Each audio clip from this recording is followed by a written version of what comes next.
You paid more than me. Nah. He's upset. No. Furious. There's a lot more to Canadian Tire than tires. Hair 2000 is Burnaby's most exciting inflation fighter. To find out why, we asked Hair 2000's Mr. Hussain.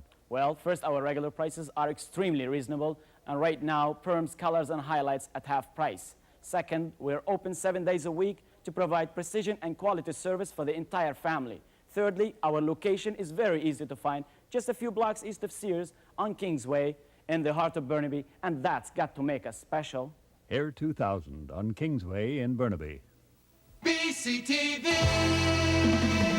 our best show.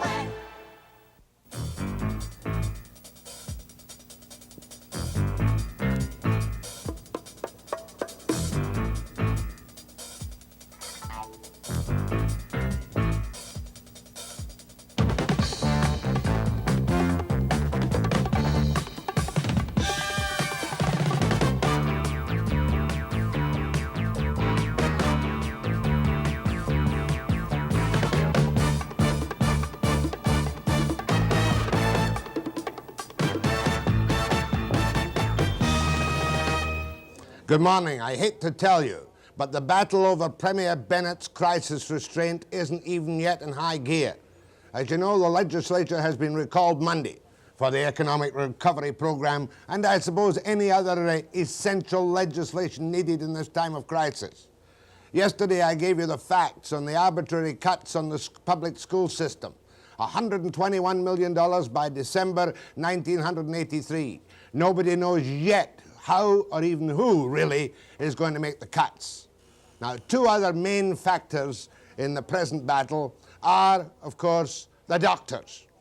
And in the latter part of the program this morning, you're going to meet Dr. William Jory, the president of the BC Medical Association, who has, some say, collapsed and said to Premier Bennett, God bless you, here's $30 million back. We know you are in times of restraint and we can't have hospital service affected. Also here this morning is the man with a bag of tricks from Britain. I'll say it. I'm from Britain. I can say it too. His name is John Fryer. He is the hired gun of the BC Government Employees Union. And he is the man most likely to cause a massive confrontation with social credit and with many members of the public in British Columbia. John Fryer this morning, during this campaign, if you can call it a campaign, John Fryer has been, I suspect, sorely embarrassed by leaks of what happened in one set of negotiations. This morning he's just come directly from an emergency meeting with the top guys in the BC Federation of Labour who met yesterday, and I helped to push that meeting into place with Premier Bennett. First after the break, John Fryer. What happens next?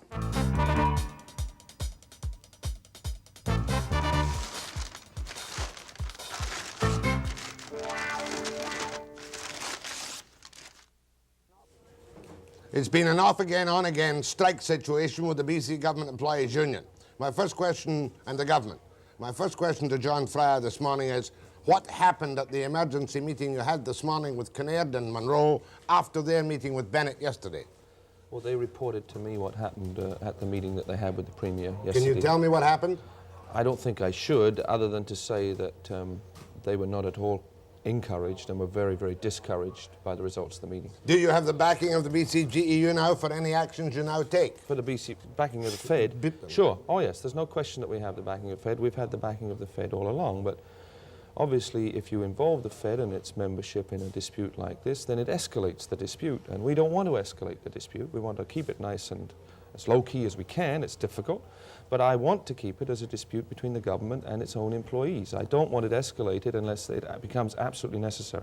Mr. Fryer, the government has brought in its Phase 2 restraint program. Yes. And has said arbitrarily 6.5% and 5% in the second year, and there is no more money, say Chabot and Bennett. There are 219,000 people in British Columbia drawing unemployment insurance. Yep. Tens of thousands of Monroe's loggers and the pulp mill workers are out of work. How can you possibly sit anywhere and demand money which other people know is not there? Well, first of all, it is true they've introduced Phase 2 of the program. But phase 1 of the program, which was announced on February the 18th, said that the guidelines were from 8 to 14. The union then adopted its bargaining demands at... You're giving me history, Mr. Okay. Fryer. Phase 2 is in place now. Right, phase Do you 2 is intend there. to- Phase 2 says 0 to 10. 0 to 10. All right, and they've arbitrarily said we must accept the Trudeau 6 and 5. Now, we can't find anything in the compensation stabilization program that says that it's Mr. Trudeau's 6 and 5. We find in the program that it says it's 0 to 10, and all we're asking for is a negotiated settlement within the 0 to 10 framework. Mr. Fryer, you're engaging in a little bit of double talk. What Okay. they mean by 0 to 10 is that the 6.5% can be adjusted for lower categories as high as 10%. But that's not what their program says. Their program says that negotiated settlements up to a maximum of 10% are perfectly allowable under the compensation stabilization program. You are faced with Davidson, Mike Davidson, the government negotiator across the table. He's made it perfectly clear that it's 6.5%, which can be reshuffled 10% at the lower levels of Office Assistant 1 and 2, right? No, he's never said that to us. He has said to us across the table that we are to accept a non-negotiable figure of 6 and 5. But it can be adjusted at the He bottom end hasn't of the said scale. that. He hasn't said that across the table. He said it to some newspapers. Perhaps he couldn't get a chance to say it because you kept walking out of negotiations.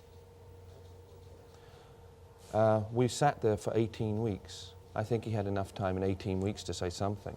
But on the time when you made your famous 40-minute speech, which Marjorie Nichols reported inaccurate detail, was not that the time you walked out? We broke negotiations off when it became crystal clear that the government negotiators had no intention whatsoever of reaching an agreement with us. Are you telling me right now you agree that their figure is 6.5%? Yes, that's right. And that no concessions or no improvements have been offered in your contract through all these negotiations? No, have been offered. Very little's been offered. We've managed to hammer out some settlements from them and in some fairly important areas. For example, we've developed language in the area of sexual harassment. That seemed such a piece of nonsense, that one. When 50% of your bargaining unit, 20,000 people, are women workers, and there is an environment which they work in on a daily basis that is offensive to them in some regards, it's important that you take care of that across the bargaining table. Not to be distracted in that, but surely if there's a dirty picture on the wall or somebody's behaving grossly, that will be dealt with instantly by the people in the unit. Not at all, not at all. Most women are very, very intimidated, Jack, and when... Is it only non-union members who sexually harass people in the government? This program will provide for a procedure that deals with both peers, in other words, people who are both in the bargaining unit, as well as supervisory. But you must understand that there is sexual harassment in the workplace, and that most women are very nervous and very embarrassed about coming forward and talking about it. At least the sexual harassment But that language didn't has cost... been, Yeah, but my point is that settled. didn't cost any money. Okay.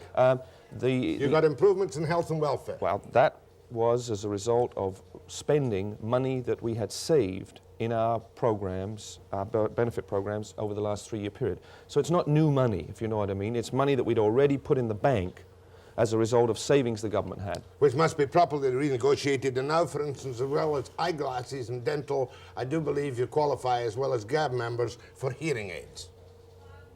Yes, we have added to the extended medical plan provision which provides for hearing aids for covered employees and their family members, which is very important. Hearing aids are very expensive, and if you are unfortunate enough to have a hearing impaired child, yes, the program will now cover the cost of a hearing aid. All right, now, you have a very good health and welfare plan, better than any private industry. No, we don't have better than any private industry. We have a reasonably good health and welfare plan. I don't detract from it, but it's not the best in the province by any manner of means. All right, let's get back to basics. Yeah. When do you go back into negotiations? Well, I'm not sure. Didn't Kelleher say something yesterday? Mr. Kelleher made an announcement yesterday that the mediation was going to start again, and we had hoped that it would, but as a result of the and we said we would go back to the bargaining table as long as there were no preconditions. And we said we must have that same commitment from the government side. In other words, no preconditions, we're going to go back and negotiate a settlement. Has that not been given? Well, it had been given, but then as a result of Mr. Kinnaird and Mr. Munro's meeting with the Premier last night, it appears as if there are indeed very rigid preconditions. What did he say? You must tell me this, because if the Kinnaird-Munro meeting with Bennett has fouled things up, you must tell me. Well, did it foul things up? It appears as if it has, yeah. What did Bennett say that caused you or them to be upset? Well, I wasn't there. I'll take your word for it. What were you told? My impression is that that Bennett said he's interested in nothing less than the complete surrender of the union. You're not suggesting to me that it's some foul social credit policy to smash BCGEU? I don't know. I don't know. I wasn't there. I don't know. But that's their impression, that he has no desire for a settlement with his employees. Bludgeon them to their knees is the strategy. Has BC Fed, Kinnaird and Monroe, have they asked you not to strike because of the public resentment so clearly demonstrated before? No. Have they asked you not to strike because if you do, Bennett can do whatever he likes in the legislature and call an election with sentiment running against your people and win it? No, they haven't asked me that. Do you believe that to be the case? I don't really... I think about those things, but not in terms of this dispute. Do you think Bennett is trying to force you into a corner so you will start striking? He will lock you out? Could be. And call an election? It could be. It could be. I mean, I think but you're a good NDP. Well, Give me your thoughts. I think that the Premier definitely has decided that there are one of two ways to go. Either he's going to bludgeon this union into surrender, or he's going to go to the polls. Mr. Fryer, I'm a fairly old hand at this business, but I couldn't help but giggle when you called off your strike and said, we will go back to work Thursday, I think it was, and then we'll have a strike vote, and regardless, or we'll have a strike vote, but we'll still go back to work. So your 93% strike vote was a phony. Well, that wasn't the strike vote, Jack. First of all, you had a mandate. We had a government-supervised strike vote, the most difficult vote ever taken in the province. After you had gone back to work? No, before we ever broke off talks, before the strike ever started. That was an 89.6% government-supervised vote, the biggest strike vote ever given in terms of the number of people voting in favour of strike in the history of the province. Then you had another vote. Then we got to the bargaining table. The government negotiator gave us the take it or leave it 6 and 5. We said we're not going to accept that unilateral position. And the Premier then said publicly that he was being inundated with letters and phone calls from our members that said they wanted to accept this. This was perfectly acceptable. So we said, well, we better go back and talk to them. So we went back and talked to them and gave them the government's position on a settlement or lack thereof, and they voted 94% to reject the government's position. But you voted that at a time when you stopped your strike and had gone back to work. No. You said you were going back yes, to work regardless. Our position was that if they voted to reject heavily, then we may as well not continue to inconvenience the public. We should go back and bargain some more. And if they voted to accept, the strike was over at any rate. So there was no point staying out just to prove a point and inconvenience the public. Well, that was an easy vote to get, wasn't it? Easy vote to get. The Premier said that he thought we wouldn't get it. All right. Will you give me, can you tell me now if you are going to go, you are now in a legal position to strike? We're on strike. We are legally on strike and have been since August the 6th. How can you be on strike if you're working? Well, not everybody's working. We've got about 150 people off at the moment, and I think Monday probably lots more. Are you telling me that more people will be struck on Monday by the BCGEU? It looks to me as if that's the way, yeah. Will you strike the entire bargaining unit Monday? No. Will you strike 50% of the bargaining unit Monday? No, we're thinking of escalating the strike action to a number of target groups on Monday. Liquor stores? No. Ferry wharfs? Look, I want to escalate the dispute if we have to inconvenience the government and not the public. So I'll give you an example, if you'd like. We have institutional laundries at Riverview Hospital, Tranquille and Glendale Lodge. You'll strike the laundries? Yes. The dirty sheet strike? Because what happens then is that management exclusions, government supervisors have to go and do that work, which they don't like doing, which is very uncomfortable for them, and our members supervise them in how to do the job properly.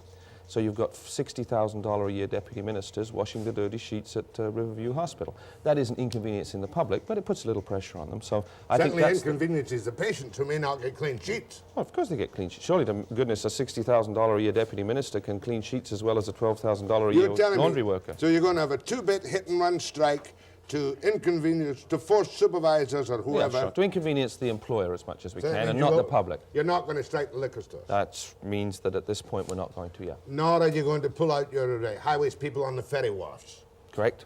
You're not going to do that? That's right, correct. So you'll strike things like the land registry? That would be a good idea. Inconvenience businessmen? Geez, that's a good idea. Hold up the proceedings in the courts by withdrawing your people from some courts? We've been very, very careful not to interrupt the flow of the justice system. BC Fed approve of these new two-bit strike tactics? Well, we don't seek approval of what we do in the dispute in that regard, but we don't go and check with the Fed. Oh, I thought you did. We keep them informed, but I don't have to ask Jim Kinnair's permission on whether or not we can shut down this, that, or the other. A lot better But we if you keep have him- Kinnair's backing. Of course, so we keep Jim fully informed, and he's been tremendously supportive. More with John Fryer. Proper title again, John? General Secretary. General Secretary of the BCGEU. And what's your title in National Union of Provincial Government Employees? I'm the president.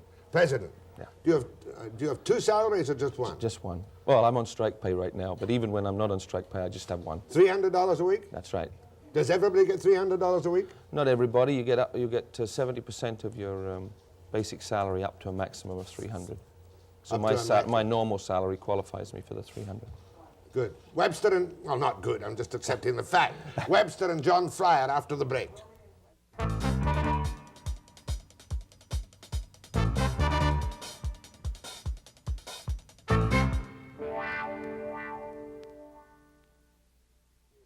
I want to get back to the contract negotiations with John Fryer and his lengthy meetings with Mike Davison, and you don't know yet whether or not you're going to be meeting in separate rooms with a mediator or you and Davison are going to be meeting face to face. I would think that it would have to be separate rooms. I am, as I said, Jack, concerned about whether or not the mediation is going to go ahead, because when Jim and Jack Monroe met with Mr. Bennett last night, there was some pretty harsh discussions of this dispute, and certainly they got the impression that there's no movement there, and so even if we go back, how do we get a settlement?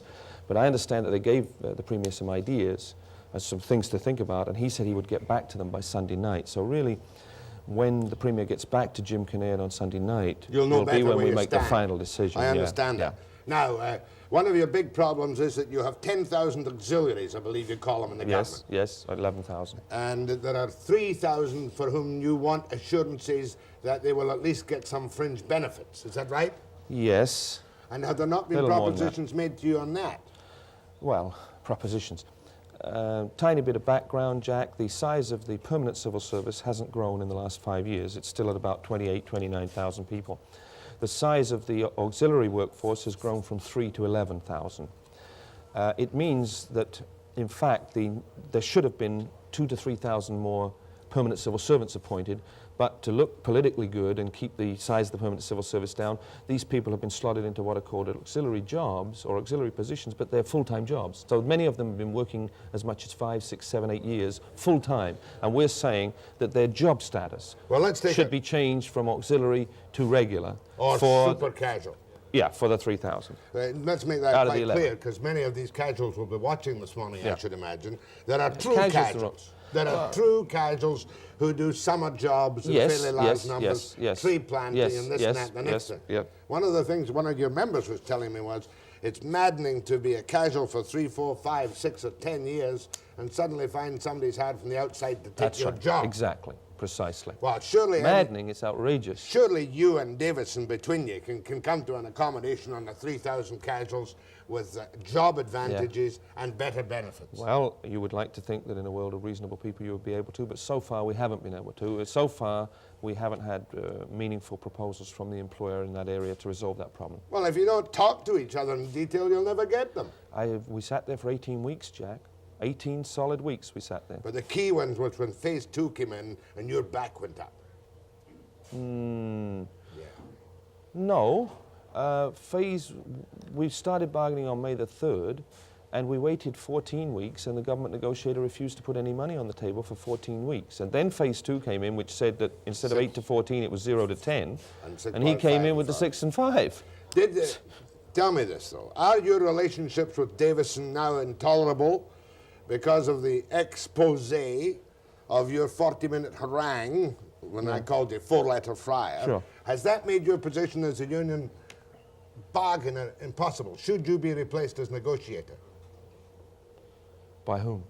By your union. I mean, you're not elected, you're hired. Has your usefulness been destroyed among your members and among the public by the Nichols column on 4-letter words? I don't know. Obviously, that was what it's done for. It's been done deliberately. The information was leaked to Marjorie Nicholl by people working for Davison deliberately to try and destroy me.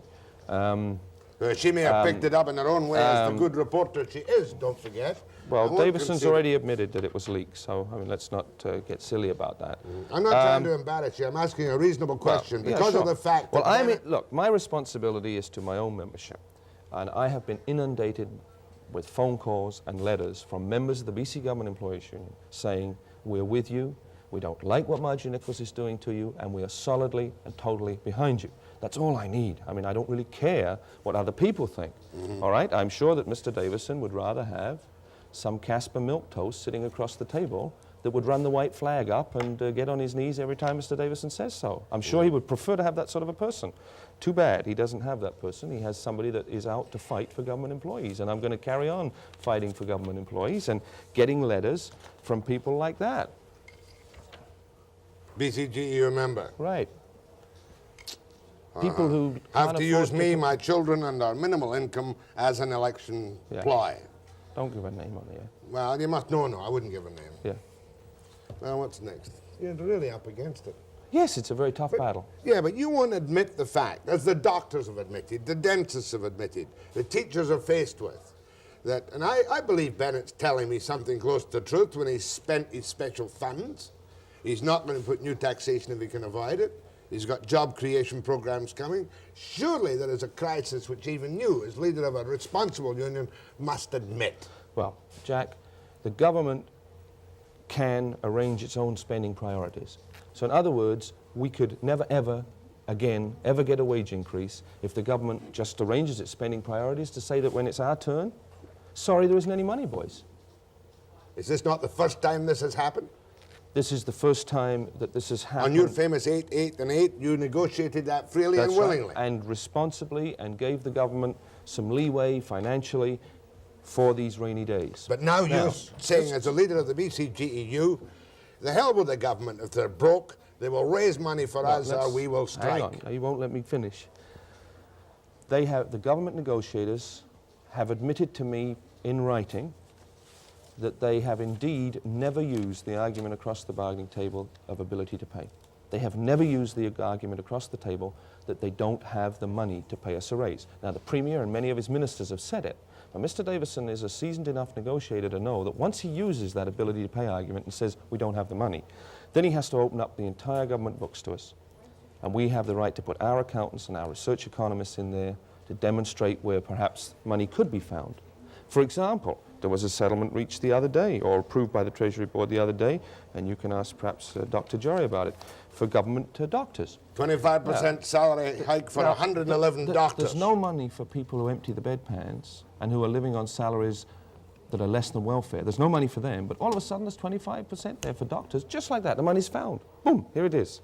So in other words, there is money for certain things, and there is not money for other things. And I find it indecent and improper that the one group of people that there isn't any money for are the ones that have shown the responsibility of 3 years of 8% and are the ones who are now so desperately in financial straits at the bottom of the income scale that they could be making more on welfare than by working for the provincial government. Now, those people should not be bludgeoned into an arbitrary 6 and 5 figure. We could talk in terms of cash across the board, Jack, so that everybody was treated equally. I mean, all those things could be done. And none of those things will they discuss at the bargaining table. What you're telling me is that you believe that there is 6.5%, which happens to be $65 million, available for increases for BCGEU members. Surely the government, or Davison would say, schedule it as you like. The program says, the compensation stabilization program says that there's at least 8% for us. It says 6% for what they call the basic adjustment factor and 2% for historical experiences. Why can't we see the 8%? It says in the program that they've printed to the people of the province that there's 8%. That's prior to phase 2. No, this is phase 2. This is the brochure to describe phase 2. Well, you can still use the $65 million to give 10%. That's not what's been said. You keep saying you have employees getting less than welfare. That's right. Is that not inaccurate? No, it is not. The lowest rate for an Office 1, the starting rate, Office Assistant 1, is $1,011 plus 21% fringe benefit. That's not what you take home. That's not what you take home, and the comparisons. But you get your 21% fringe benefits on top of 10, 11 as a very low starting salary. And you get your fringe benefits paid if you're on welfare. You get your medical and No, dental just- if you're on welfare. You don't get the dental you get. We get the same dental. There's nothing that fancy about our dental. John, we're getting off the point. Yeah, sorry I'm going to about go to phone calls Okay. to John Fryer of the BCGEU after the break.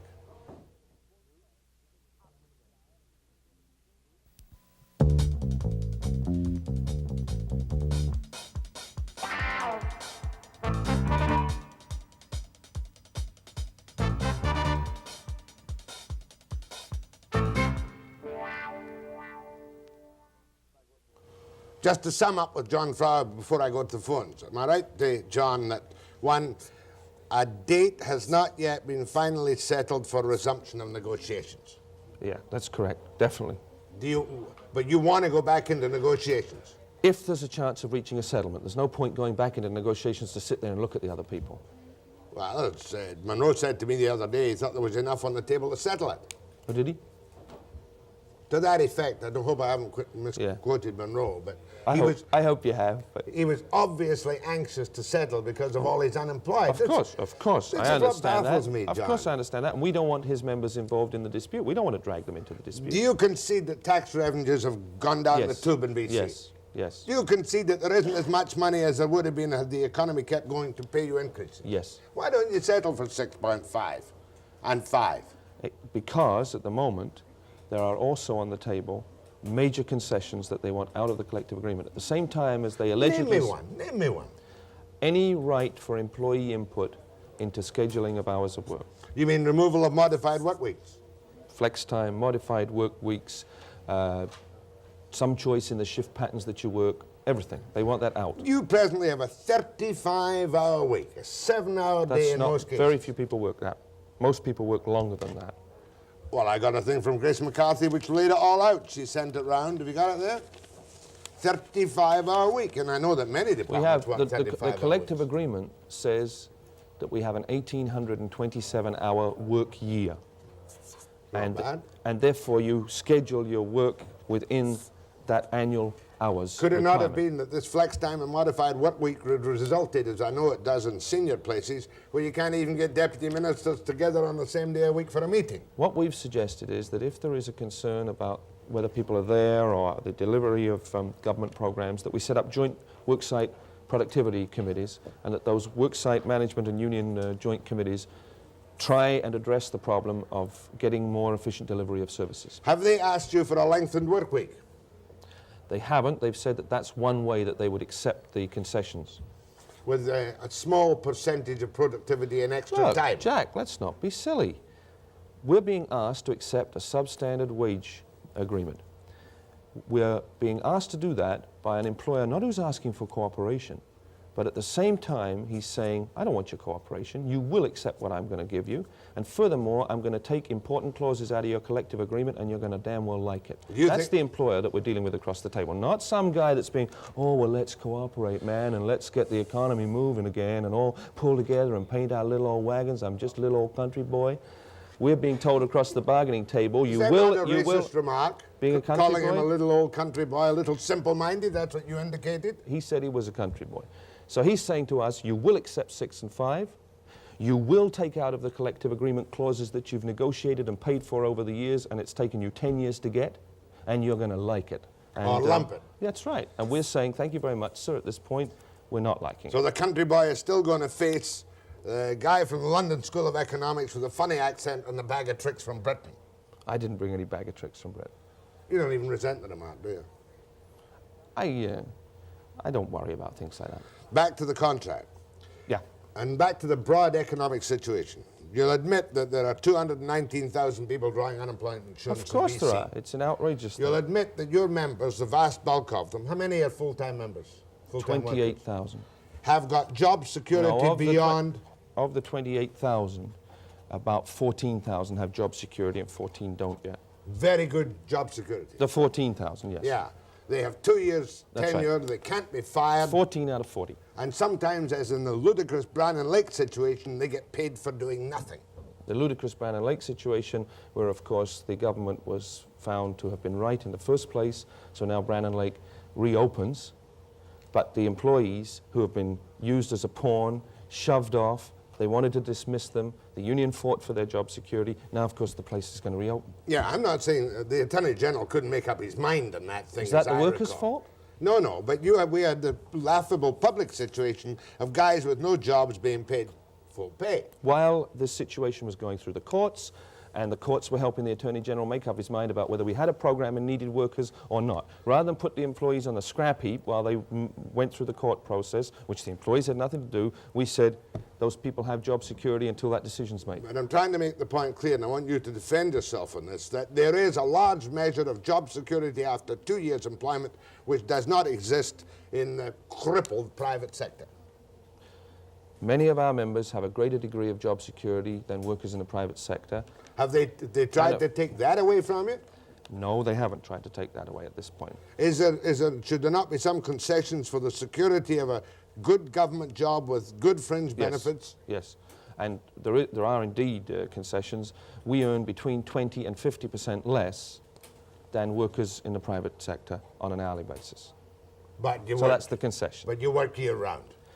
Yes, and in good times, I guess, so do private sector people. In bad times, they don't work as much. With- But I mean, we have no criticism of people in the private sector. We know that the private sector is hurting.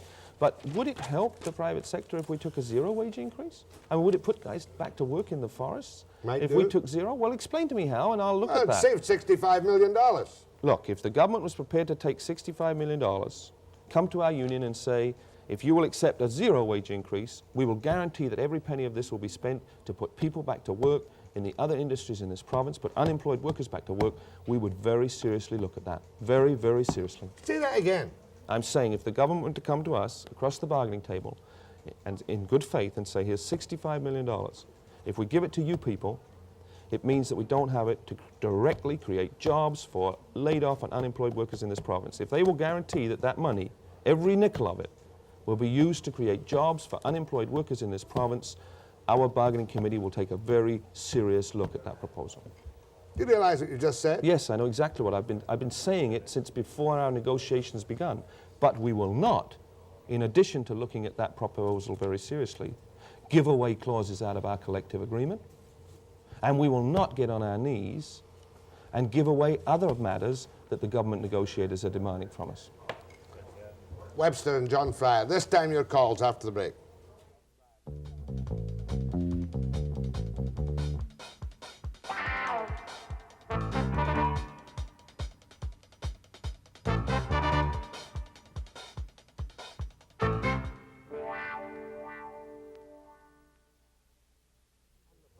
Yeah, you're caught in a bite.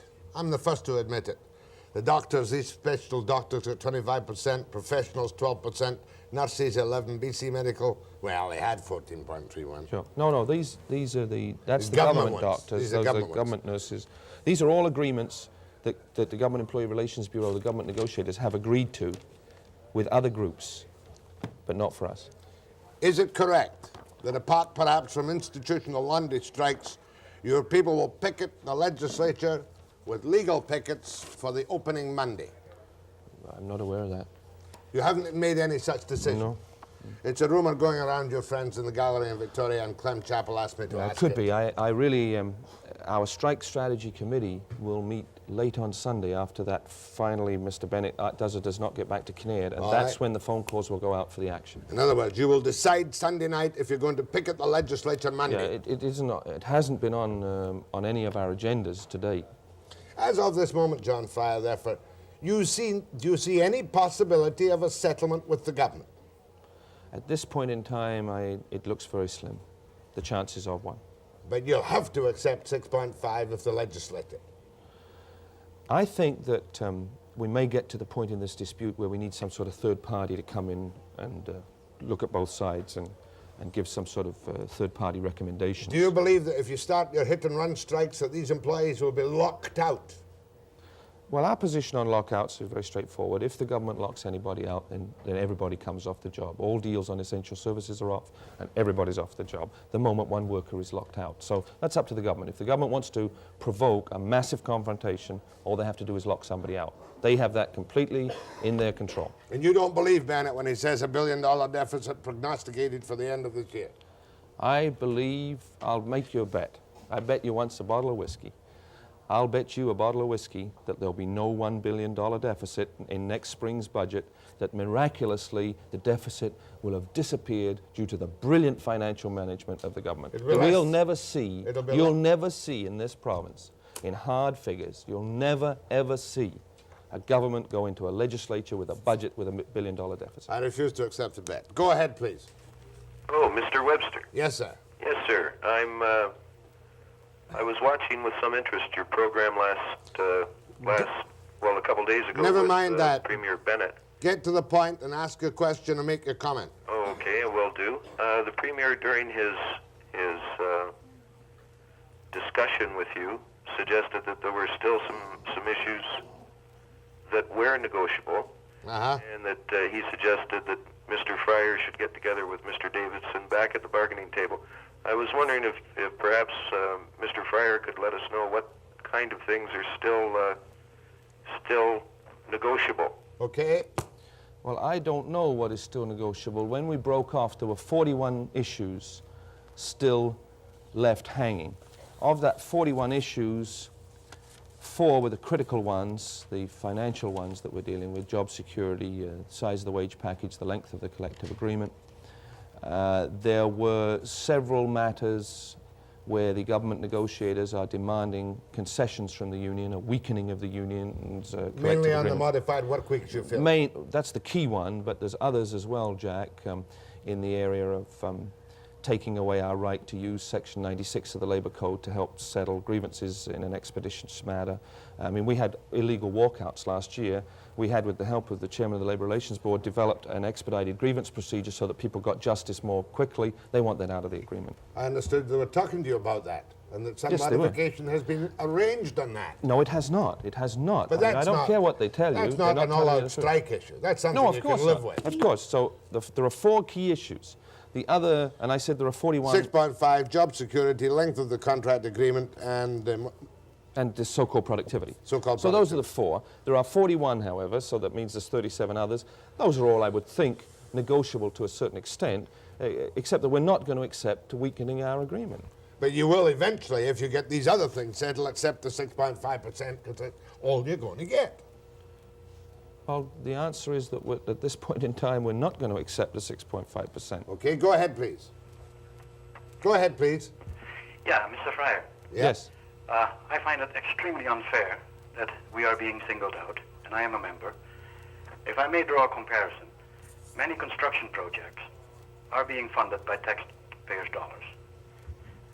How then can the construction workers get 23%, and we are being offered only 6.5 and 5?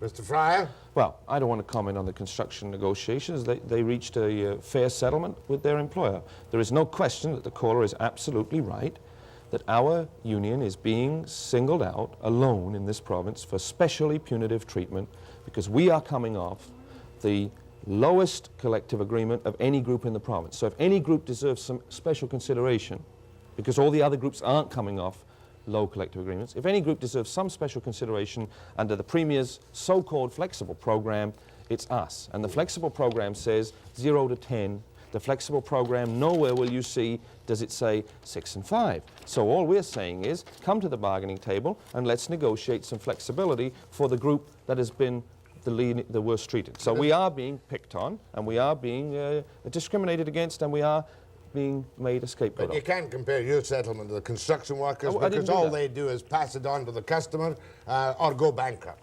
Well, I'm not I commenting mean, you're on in the lucky construction job where the government can't go bankrupt. You don't have to garnish anybody for your No, check. but the government can cancel programs and yeah. all that sort of stuff. And will do, too. Go ahead, please. Hello, you're next. Hello. Gone away. Gone away. Go ahead from Prince George. Good morning, Jack. Welcome back. Yeah. Mr. Fryer, Yep. Hello.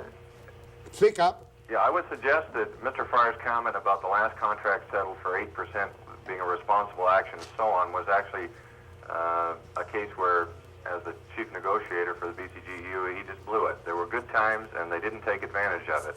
Now we've got to face realities. It's not Disneyland. There's only so much money to go around. There's many people out of work, and the timing's haywire. And it's a matter of just facing up to these troubled times and accepting the fact that it's going to be quite a while till this province and this country gets back on track. Are you a BCGEU member? No, I am not. It's not a badly put point. When we negotiated the agreement, which of course was ratified by our membership in a secret vote, the Premier himself asked to try and get some stability into public sector wage settlements. And we agreed that there was some merit in trying to get some stability into public sector wage settlements.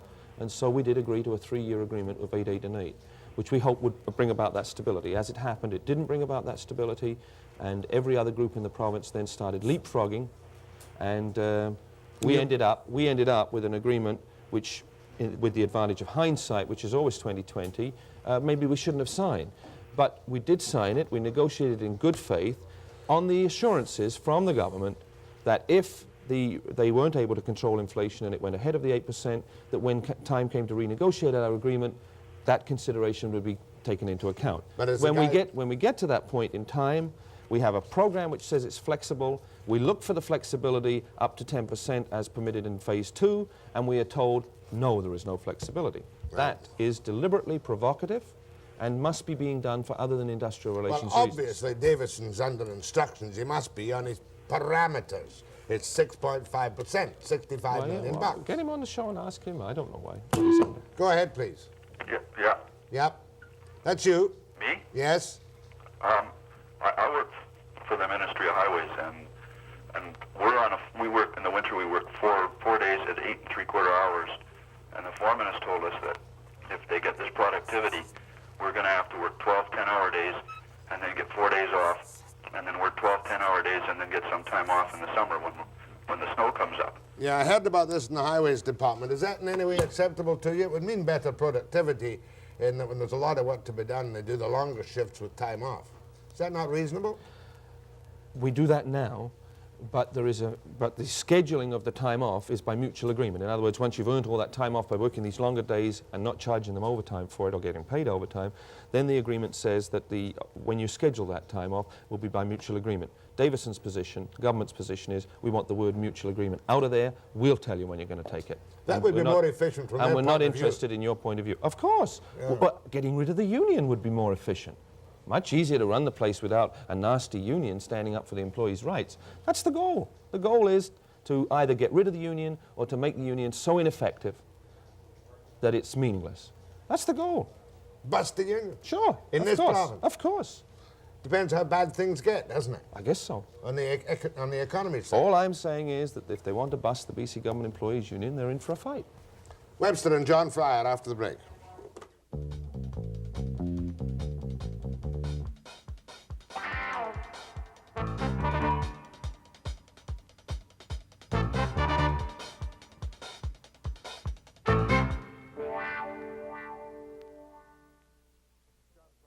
John Fryer. Go ahead to John Fryer.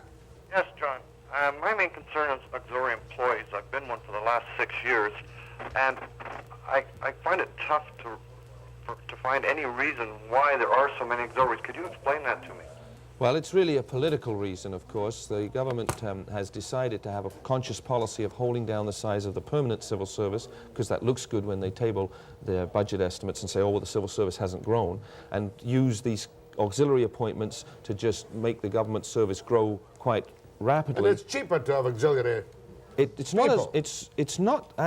not so much cheaper, Jack, but of course you have the power of life and death over auxiliary workers. If they look at you cross-eyed, you say, well, then I won't call you in for work next week. So if you want work next week, tug your forelock, keep your mouth shut. And of course, again, it's very effective in weakening the union. Go ahead, please.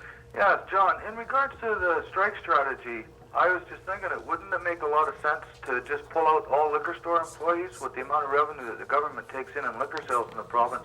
I'm sure that would really inconvenience them. Well, it would inconvenience the government in terms of the liquor revenues, but it also inconveniences the public, because we have a monopoly on the sale of liquor, and that's where people have to go to buy their booze. What we are thinking about in the next stage of the strike is not closing the liquor stores, but making sure that they only can sell beer. I see. The only thing is, I'm sure the public could live without alcohol for a while. Just a moment, please. Just a moment, please. You're not going to inconvenience the public. You're just going to make sure that the liquor stores can't sell wine or spirits. Well, they may run out of wine and spirits. How do you do that, Mr. Fry? We close the warehouses. Close the warehouses, but you won't close the beer warehouses. The beer is delivered direct to the stores from the breweries by our members who are brewery workers. Okay, you're going to only strike the hard drinkers. You're not going to strike your beer-swilling members. I think beer is the working person's drink. Let's try and keep it available. That's another of your bag of tricks from Britain. That's what that is. Go ahead, please. Go ahead, please. Hello? Can't hear you, ma'am. My daughter, Mr. Webster, That speaker is defective. Go ahead, please. Hello? That's right. My daughter is a clerical worker with the provincial government. She's a single parent with 2 children. When she just sent her children back to school, we had to help her buy clothing for those kids because the money she takes home is not enough to live on. And I resent what the provincial government is doing to your bargaining unit, and I would like Mr. Pryor to comment on the fairness of the compensation stabilization program. You've already done so. Yeah, I have. How many children does your daughter have? 2. Is she separated? Yes, she is. Another single parent. How much did she get? $1,200 a month? She takes home around $900 a month. That's better than welfare. It is, but not a heck of a lot for doing a full month's work. But it's still better than welfare. I said it is. Go ahead, please.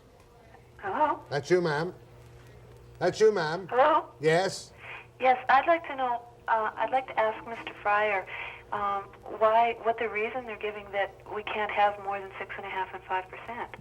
I've given you a dozen times that, What is the reason Mr. Bennett says, or Davison says, you can't have more than 6.5%? The reason given to us across the bargaining table by the government negotiators is that the Premier feels that to give his employees any more money would involve or would incur public criticism on the government from the people of the province.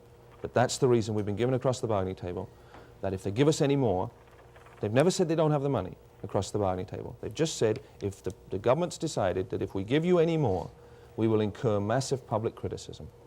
They might, but there's another reason as well, of which you're well aware, Mr. Fryer. What's that? What is the other reason? Given to me across the bargaining table? No, you're an experienced politician and bargainer. What is the other reason? You must concede there is another side to the story. The other side of the story? I don't know what you mean. We're in a recession, if not near a depression. Revenues are surely slumping. But the program is supposed to be flexible.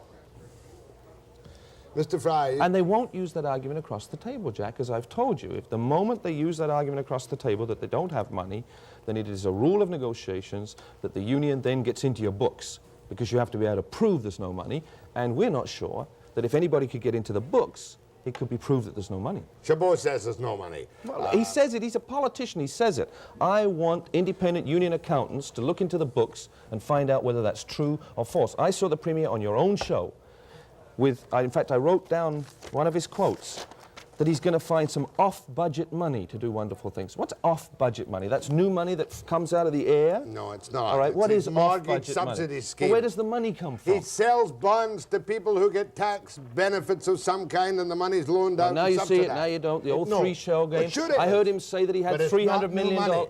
He called it off-budget money. That means Then he gets it from people who buy his bonds. Yes. Then he talked about $300 million of special reserves still left, so you can massage the deficit, so maybe it won't be $1 billion, and maybe it's only $750 million. He has every intention of there being no deficit before he goes to the polls. How many of your employees how many of your people are out of work that are on unemployment insurance? None. They're on strike. You don't get unemployment insurance when you're on strike. You're on strike, but you're working and drawing your pay. At this point, most of our members are. Except now, do you want us? do you want us all out again? Would that make you happier?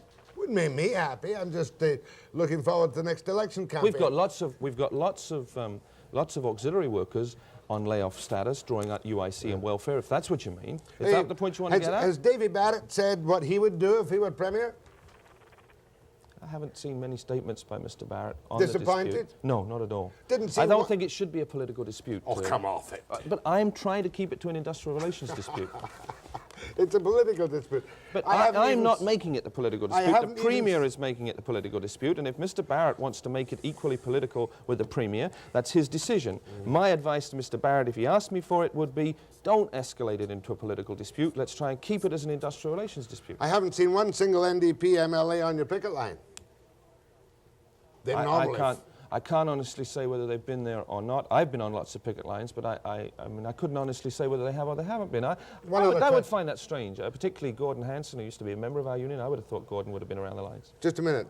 You're getting 70%, a maximum of 300. Yeah. Only those working full-time on the strike itself or picketing for periods get that money.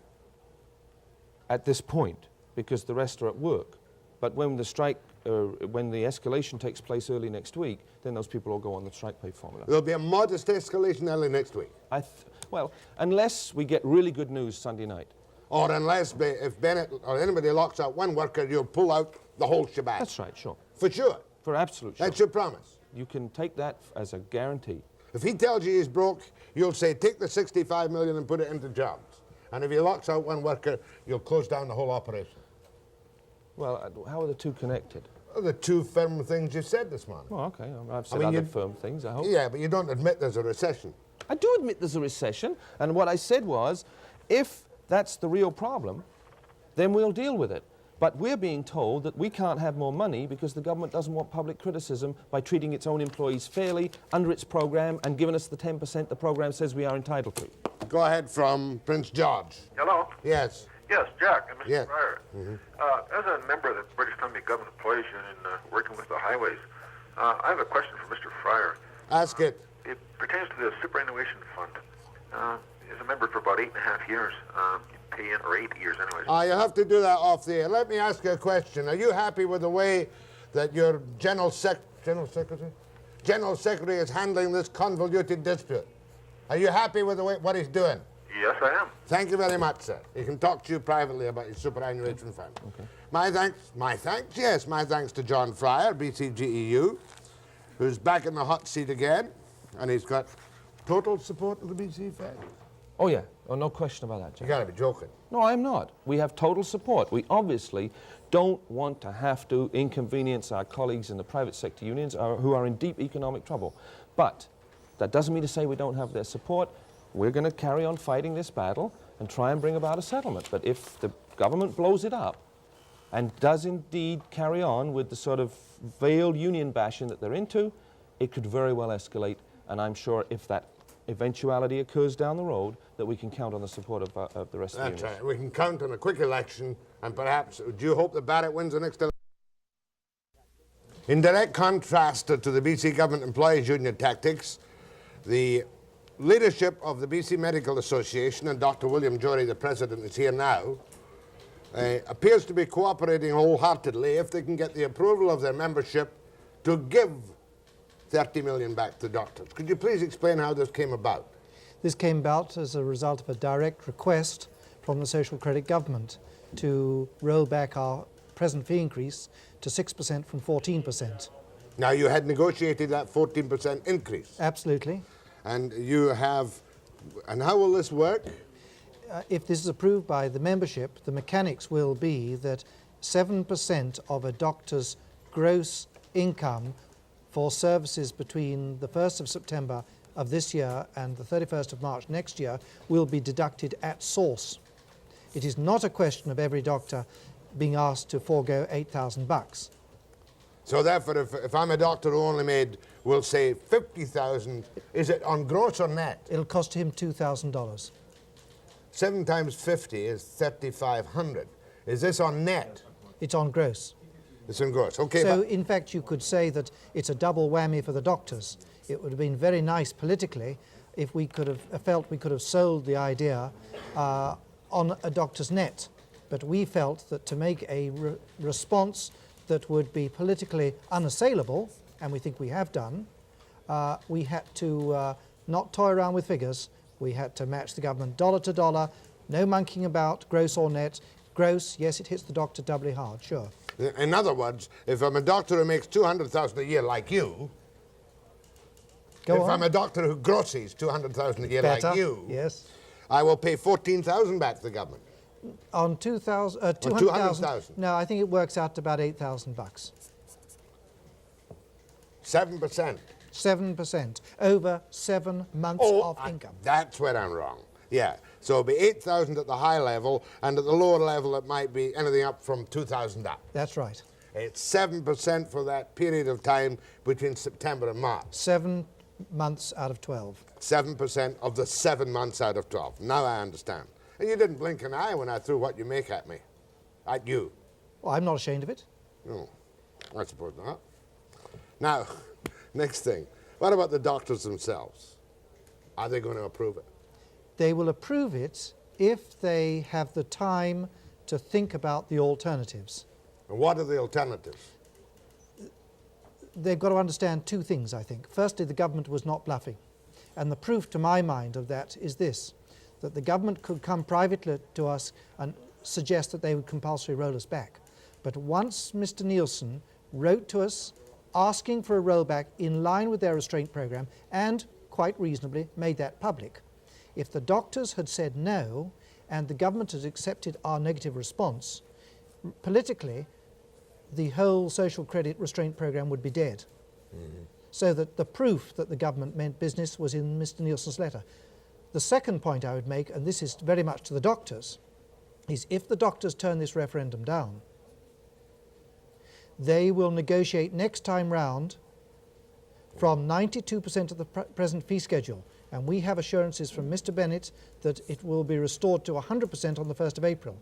It took us 10 years last time round to catch up from our moratorium, self-imposed, I may say, at request of government in 1971. Mm-hmm. If it took us 10 years again to catch up, those who espouse a no vote, such as my good friend Dr. March, will cost the profession $610 million over 10 years. If you only get 92% instead of 100% of the fee schedule. If we negotiate, that's right, if we negotiate next time round 8% down, that's how much we'd lose over 10 years. And meanwhile, under this scheme right now, you got your increase, you're now in the second year of your 40% increase, right? That's right. Now, as of this moment, by not taking this money, your contract will still have the same base rate for starters next year. Yes, absolutely. I have that assurance from Mr. Bennett. You have that assurance? Yes. Have you any assurance of further increases next year? Oh, no, and I wouldn't expect them. You believe that he's in a financial crisis? We're all in a financial crisis. Mm-hmm. And people who go around saying, well, there isn't a problem, or there is, but we won't be first to give, are people who are not doing the people of this province a service. Maybe you got too much the last time. Maybe that 40% was just too much. That was the catch-up. Over the there were many, including our presidents at the time, who felt that we didn't fully address the catch-up. Mm-hmm. The other point I'm making is, okay, $30 million they save, and I think the payments to doctors under MSP are about $650 million a year. Right. 650 years. Have you any guarantee, though, that this government, which is not noted for its administrative brilliance, is going to use this properly or just be gobbled up for extra money for some mega project? $30 million is not going to affect healthcare in this province. It is symbolic, I think, and I hope it'll be symbolic to other groups who are holding back. In other words, you gave the lead. I think we did, and Mr. Bennett has acknowledged that.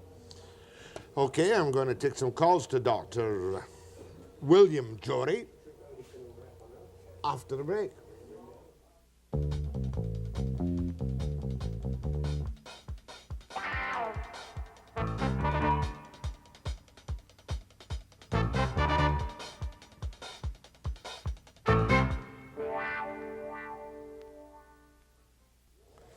Now, on the telephone is Dr. March. What's Dr. March's first name? Raymond.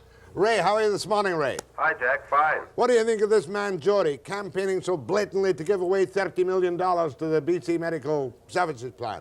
Well, I'm a little concerned. I think Dr. Jory has upstaged the board, and the board certainly hasn't heard a lot of what Dr. Jory has been saying over the air and through the media. Are you against this $30 million concession? Well, what I would like to find out, Jack, and I think you made the point, what are they going to do with the $30 million? What are they going to do, Dr. Jory, with the $30 million? I've answered that already. I don't think it'll make much difference. This is a symbolic lead from the medical profession. But in answer to some of the points that Ray has already made, I may say he's been a good friend for many years and stays that way. When we had a board vote on the proposal, the board carried the proposal by 24 votes to 8. Now, Dr. March was in the minority, and I don't mind him speaking out, but people should understand, and so should doctors, that Ray has a minority position at the board of directors. The board of directors was very clear on the principle of giving up on free days. And when we had our board meeting, I didn't hear any other proposal except from Dr. March. Dr. March made a most interesting proposal. He said, why don't we do as the Australian doctors did? They offered free service for the over 65s. Now, there are good reasons, which I won't go into now, why that wouldn't fly in Canada.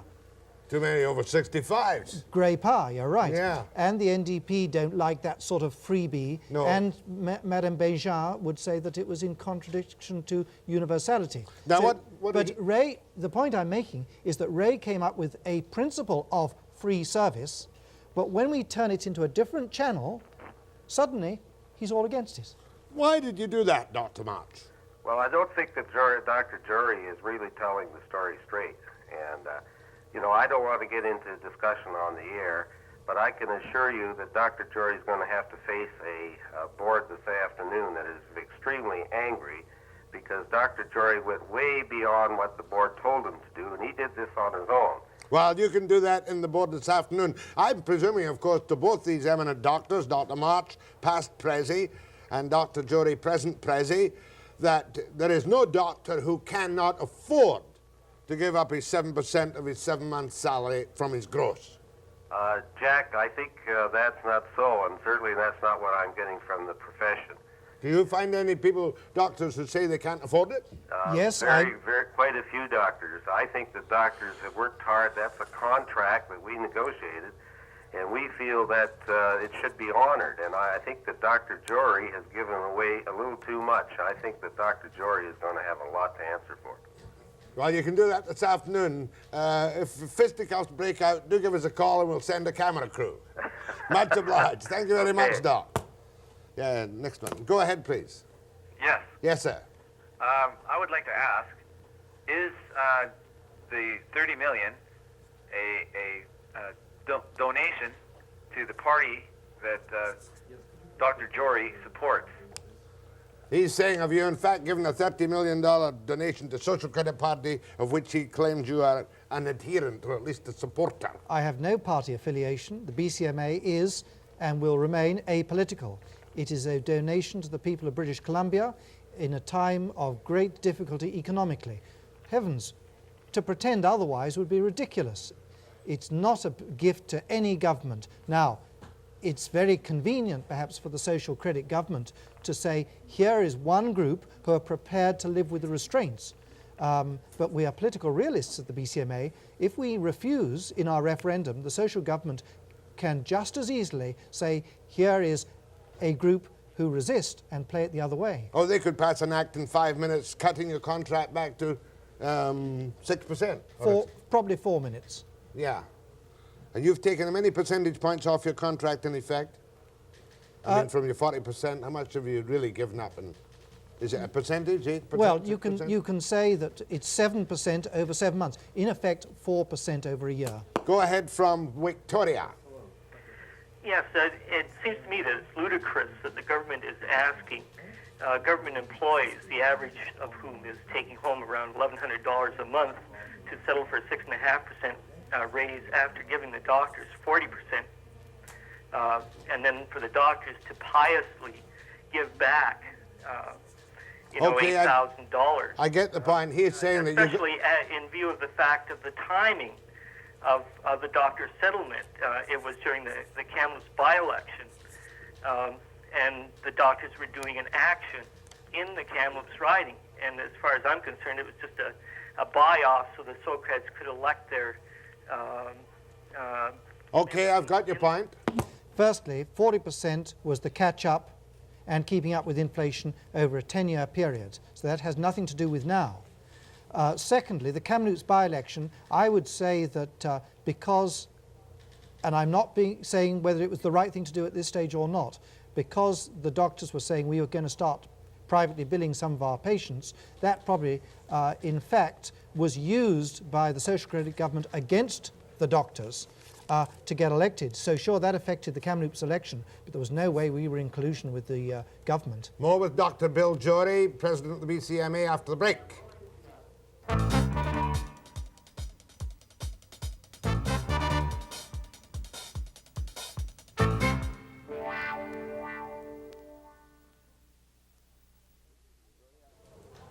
On the telephone now, Dr. Jory, I've got a young GP, I think, 2 years in the business, by the name of Dr. Gary Hayes, who would like to give you his views on the $30 million payback to the government. Go ahead, Dr. Hayes.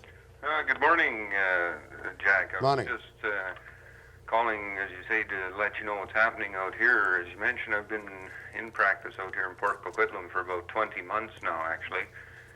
Started at that time as a general practitioner in a fairly rapidly growing area of Vancouver. As usual, you know, we expect it to take 1 to 2 years to get to a reasonably stable financial position, right. Which we had done as of about 4 months ago. In the meantime, of course, we ran up a considerably high debt load on the practice, covering school loans for 8 years, and then the initial setup of the practice and simple operating loans over the first 20 months. About 4 months ago, we were at the point where we could pay all the interest and bills and everything, and things were looking pretty good. But as I'm sure you know, over the summer, the economy has taken a nosedive, and it has affected the medical community as well, in that it's been the slowest summer on record for years for most physicians. The banks are really cracking down, and in fact, my practice dropped back below the break-even point so that we couldn't any longer meet the loan interest payments even. And that put us in a pretty tight position there. In fact, 1 month ago, my bank stopped further advances and started returning checks and things like this. Oh, that's pretty tough on you. It hasn't been much fun. And, so therefore, I've you been, say, you know, doing what we can to cut back expenses and what have you, and sort of try and keep practicing medicine almost as a sideline now, while trying to appease the banks and what have you. Let me put that to Dr. Jory. Now, here's a real hard luck case. If he gives 7% and he's not breaking even in a new practice now, he's in trouble. We're all in trouble, Jack, or most of us, and I have every sympathy for this doctor. I can see all his points, they're all well taken, but either we're on the verge of a depression or we're not. Wherever I go, whether it's my patients, the people, the lady who makes my bookings in one of the towns up north, husband out for 7 months, unemployed, you know, people are being driven to the wall, are having great difficulties. I would say to this doctor, sure, you've got problems, and as a matter of fact, I share some of them, although I've been in practice for much longer. But you've got two options. Either you go along with this, a little pain now, for a lot of gain later. I've explained already that if he votes against the referendum, he's in fact going to do himself a disservice. And if he explains that to his bank manager, perhaps his bank manager will take a more sympathetic point of view. Just to let you know what happened, I was talking with my bank manager last week, as a matter of fact, before we had really received a whole lot of information on the referendum. And we were just talking about routine, the business stuff and what was happening and what have you. And she came out point blank and asked me, in almost a quote, what I intended to do when we had to pay back X amount of dollars or take a cut in pay. And she essentially told me that if I had to give back any money or take any further cuts in the pay, that the Bank of Commerce would likely be calling the loan. Well, Dr. Hayes, I'm grateful for you telling me this, because it brings it home in real hard practical facts, and I think will bring you a fair amount of sympathy, certainly from me, and I'm sure from Dr. Jory. Thank you very much, Dr. Hayes. So when do you have the results of your referendum, Dr. Jory? It takes 3 weeks to hold a referendum, and this is because we have to make sure that everyone has a chance of replying from up country as well as from the mainland. And it may be beaten? I don't think it will be, because I think doctors are gradually becoming aware, even the opposition, of the little true... inside joke, and it's caused trouble at the board meeting this afternoon. Are you prepared to say that any doctor who votes against this is a wimp? I've not called anybody a wimp. I'm not going to call Ray March a wimp. My thanks to Dr. Bill Jory, President of BC Medical Association. Back after the break.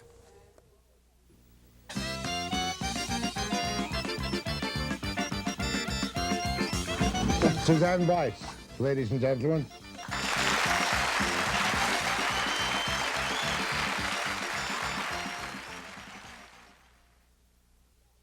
Monday morning at 9 a.m. precisely. You stop that nonsense, put away that silly star. Monday morning at 9 a.m. precisely. This is a special program note for Revelstoke. A semi-documentary, which I like very much indeed, about the last big mega hydro project, except for maybe Murphy Keenley side in British Columbia. Suzanne Boyce is here this morning. She has been the brilliant producer of the Webster show now for 4 years, and I'm very sad to tell you that she is leaving us to go to the big time in Toronto on another network. And on behalf of the people of BCTV, one little gift of a couple dozen red roses. Go with all our best wishes. See you soon. Thanks, sweetie. Monday. Very distressing. 9 a.m. precisely.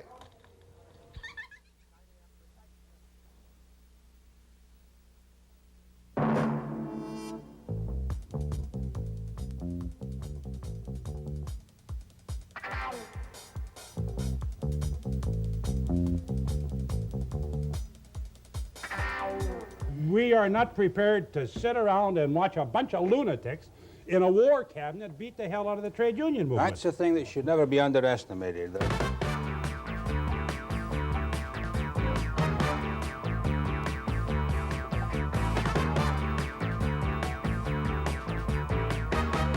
Premiers and prime ministers don't always have a free hand in calling an election. Sometimes events call elections.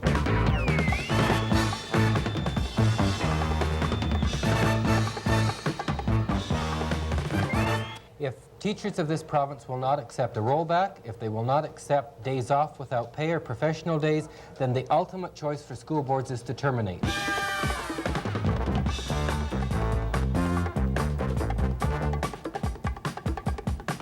If the government was prepared to take $65 million, come to our union and say, if you will accept a zero wage increase, we will guarantee that every penny of this will be spent to put people back to work in the other industries in this province, put unemployed workers back to work, we would very seriously look at that.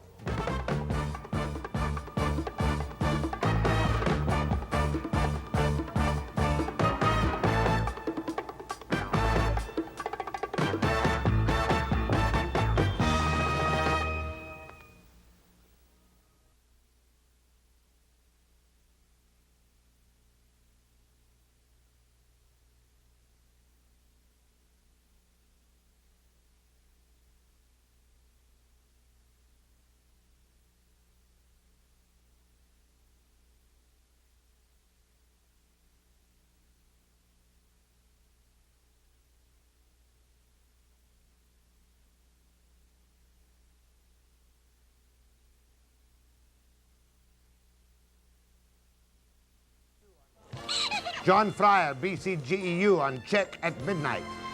I'll do it again. Stand by one more time. John Fryer, BCGEU, on check at midnight.